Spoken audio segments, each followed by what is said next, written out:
Snow drifted slowly from a silver sky, settling on the glass roof of the most luxurious restaurant in the city, where crystal chandeliers shimmered like frozen stars and a towering Christmas tree glowed in gold and red. At a secluded table by the window sat a man the business world admired and envied, a self-made millionaire CEO whose name appeared in magazines beside headlines about power and success.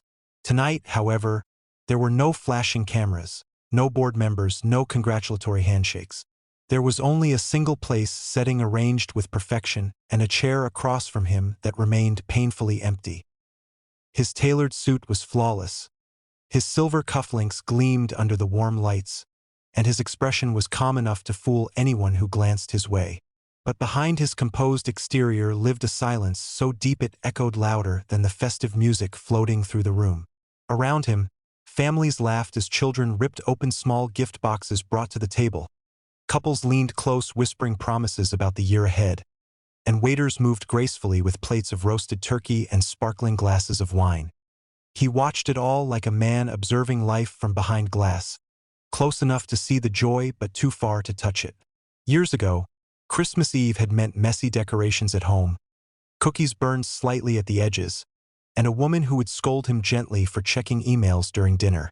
He had promised her that his long hours were temporary, that once the company stabilized he would slow down. But ambition is a demanding companion. Meetings replaced movie nights, business trips replaced bedtime stories, and slowly the warmth of his family life cooled into polite conversations and eventually into legal documents placed neatly on a mahogany desk. Success arrived exactly as he had planned. Larger offices, global contracts, interviews praising his brilliance. But love quietly packed its bags and left without applause.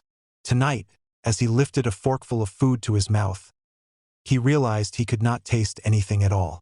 The chef had prepared the finest meal money could buy, yet it felt like ash. His phone buzzed with holiday greetings from colleagues and investors, automated warmth disguised as friendship. He muted it and stared instead at the snowfall outside.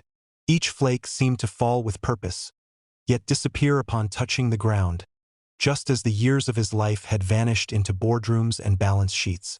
The waiter approached politely, asking if he would like wine to accompany his meal. He declined with a faint shake of his head and requested black coffee instead. Strong, bitter, uncomplicated. Something that matched the mood of his evening. As steam rose from the cup, he caught his reflection in the dark surface of the liquid.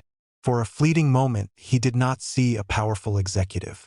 He saw a tired man approaching middle age, wealthy beyond imagination yet emotionally bankrupt.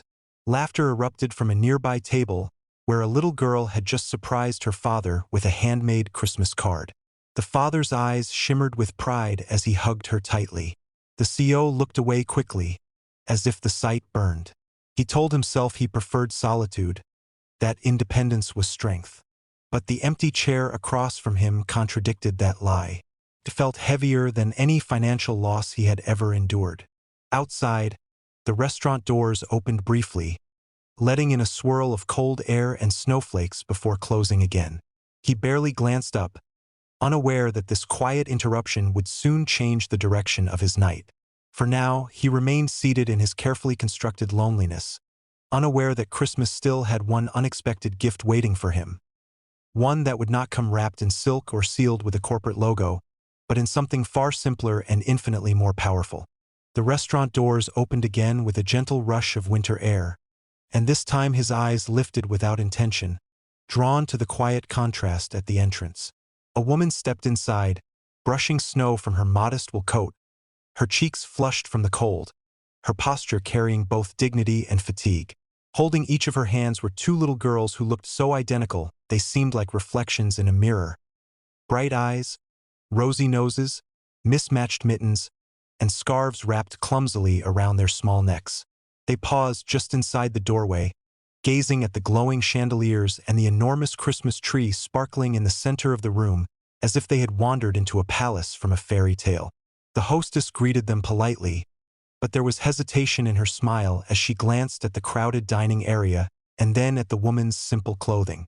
The mother spoke softly, almost apologetically, explaining that she had promised her daughters they could see the beautiful tree up close and maybe share a small dessert if there was any space at all.